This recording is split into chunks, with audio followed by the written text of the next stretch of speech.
En grève depuis 7 mois, le personnel de la Commission nationale d'organisation et de gestion des événements et manifestations à caractère national et international et l'Agence nationale de gestion et d'exploitation des infrastructures sportives et culturelles a fait un sitting le week-end écoulé au ministère des Sports. Ces agents au chômage ont dénoncé une situation d'impayés de salaire de plus de 7 mois de décembre 2018 à juillet 2019 à la suite de la suppression de la commission. Ils attendent également la liquidation de leurs droits légaux et donc du solde de tout compte. Aujourd'hui, notre problème, c'est les impayés de 7 mois de salaire. Donc de décembre 2019, aujourd'hui à début juillet 2019, ça fait 7 mois d'impayés de salaire après la suppression de notre structure qui est la Progem Scénique.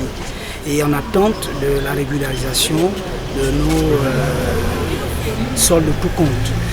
Ce qui nous amène aujourd'hui à manifester, à venir faire un piquet de grève, histoire d'attirer l'attention des plus hautes autorités. C'est le fait du silence, de la tutelle qui est le ministère de la Jeunesse et des Sports, qui est censé être notre interlocuteur. Mais malheureusement, le ministre actuel vient trouver une situation qui a été mal conçue, mal managée par son prédécesseur et toute son équipe. Informé de leur sitting, le ministre des Sports, Franck Guéman, s'est imprégné de la situation. Je vous demande d'être serein. Ce dossier est une de mes priorités parce que de toute façon, même si on a liquidé la ZEIC, on a liquidé la Progem CNI, mais ça ne veut pas dire que demain, il n'y aura pas d'autres opportunités. On va regarder.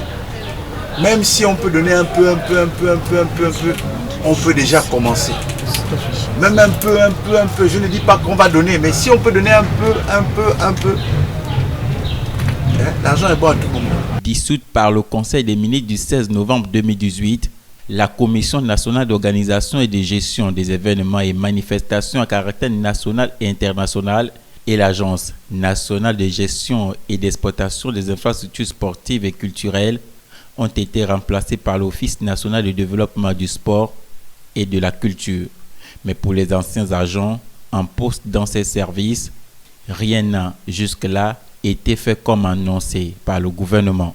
Et depuis 7 mois, le personnel sans emploi vit dans des conditions misérables.